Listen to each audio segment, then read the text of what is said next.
संविधान संशोधन प्रक्रिया। संविधान संशोधन प्रक्रिया भाग नंबर 20, अनुच्छेद संख्या 368 और किस देश से लिया गया? दक्षिण अफ्रीका। अब बात आता है कि हमारे संविधान संशोधन की जो बात संविधान सभा ने रखी थी, तो याद रखे हैं नम्य और अनम्य का मिश्रण के साथ। तो नम्य नम्यता और अनम्यता का जो मिश्रण के आधार पे हमारे संविधान की संशोधन की प्रक्रिया रखी गई। तो संविधान संशोधन के पास और संविधान सभा के पास ध्यान रखना है, जो मेरा संविधान सभा था इसके पास एक सबसे बड़ी चुनौती था, क्या हम इंग्लैंड की तरह, कैसे बाबू, इंग्लैंड की तरह हम लचीला रखें क्या चीज, संविधान संशोधन की, या फिर अमेरिका, कनाडा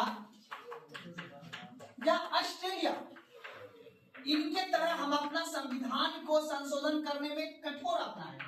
क्योंकि याद रखना है कि इन दोनों का यानी अमेरिका, कनाडा और ऑस्ट्रेलिया के संविधान संशोधन क्या था बाबू? कठोर था, संशोधन प्रक्रिया। तो हमारे संविधान सभा ने अमेरिका के भी संविधान संशोधन की प्रक्रिया को पढ़ा था और कनाडा के भी संविधान संशोधन प्रक्रिया, ऑस्ट्रेलिया के भी। तो हमारे संविधान सभा ने एक निष्कर्ष निकाला कि अगर हम अपने संविधान संशोधन में गौतम बुद्ध के तरह मध्यम मार्ग की बातों को अपनाएंगे तो वहीं से एक शब्द आ गया नम्यता और अनम्यता का क्या है मेरा संविधान संशोधन। और इसीलिए ना तो हम इंग्लैंड के तरह हम अपना संविधान संशोधन की प्रक्रिया को लचीला रखा, ना ही हम अमेरिका, कनाडा, ऑस्ट्रेलिया के तरह हम अपना संविधान संशोधन की प्रक्रिया को हमने चुना मध्यम मार्ग। जहां सशक्त होगा तो वहां पे संविधान में संशोधन करने की प्रक्रिया को हम क्या रखेंगे? कठोर। जहां पे नॉर्मल होगा तो वहां पे हम संविधान को संशोधन करने की प्रक्रिया क्या रखेंगे? लचीला। तो अर्थात हम कह सकते हैं कि भारत के जो संविधान संशोधन की प्रक्रिया है ना तो वो क्या है? लचीला है और ना ही कठोर है।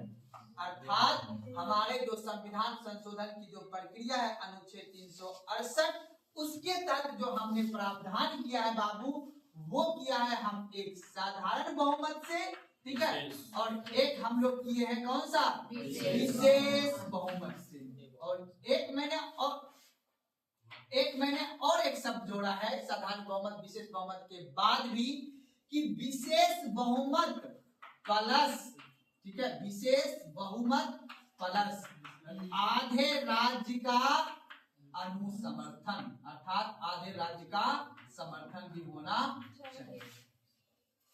अब बात आता है कि कब हम संविधान में संशोधन करेंगे तो हमें साधारण बहुमत की आवश्यकता पड़ेगी, कब हम संविधान में संशोधन करेंगे तो विशेष बहुमत की आवश्यकता पड़ेगी, और कब हम संविधान में संशोधन करेंगे तो हमको विशेष बहुमत प्लस आधे राज्य का भी समर्थन होना जरूरी है। तो सवाल उठता है किसका हम संशोधन करने जा रहे हैं? संविधान में। हमने स्टार्टिंग में बताया था विधेयक कितने प्रकार के? 4। यानी कानून जो बनेगा, यानी कोई भी एक्ट से पहले क्या होता है? बिल। यानी जिस बिल पे हस्ताक्षर अगर राष्ट्रपति का हो गया तो वो बिल अब क्या बन जाएगा? एक्ट बन जाएगा, अर्थात अधिनियम बन जाएगा। सरकार मेरी बात ना। तो हम विधेयक प्रकार पढ़ाए थे आपको 4 प्रकार के, साधारण विधेयक, वित्त विधेयक, धन विधेयक और संविधान। इसी में हमने बताया था निम्नलिखित में से कौन सा विधेयक पर जो है संयुक्त बैठक का प्रावधान है या नहीं? समझ मेरी बात ना। तो इसी में मैंने एक जो विधेयक बताया था आपका संविधान संशोधन विधेयक।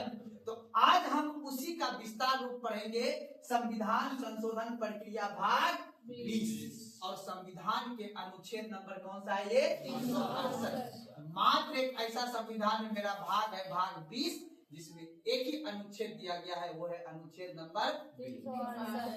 कभी कभी एग्जाम में ये भी पूछ देता है संविधान का सबसे छोटा भाग कौन सा है, तो आपको क्या बोलना है? भाग 20। छोटा है पर मोटा है और सबसे गंभीर है। कैसे समझना? जब ये बात बोला गया है कि हमारे संविधान में मिश्रण का रूप है, कहीं हम कठोर होंगे तो कहीं हम क्या होंगे? लचीला होंगे। तो हमने प्रक्रिया भी दिया किस तरह का? 3 तरह। अगर आपको राज्य का निर्माण करना है, क्या करना है, राज्य का निर्माण करना है, नए राज्य का गठन करना है या नाम में परिवर्तन करना है, तो उसके लिए भी संविधान में संशोधन करने की आवश्यकता होगी। लेकिन उसके लिए कौन सा बहुमत होगा? साधारण बहुमत क्या होता है? उपस्थित और मतदान करने वाला का 50% इक्वल बराबर साधारण बहुमत। आर्टिकल 2, आर्टिकल 3, इन सभी में अगर कोई परिवर्तन करना हो तो हम क्या किस बहुमत से करेंगे? साधारण बहुमत से। और एक बात और लिख दिया है, साधारण बहुमत से जो भी विधेयक पास होगा, चाहे वो विधेयक कौन सा हो, संविधान संशोधन विधेयक क्यों ना हो, लेकिन वो 368 का भाग नहीं माना जाएगा। याद रखना इस बात को।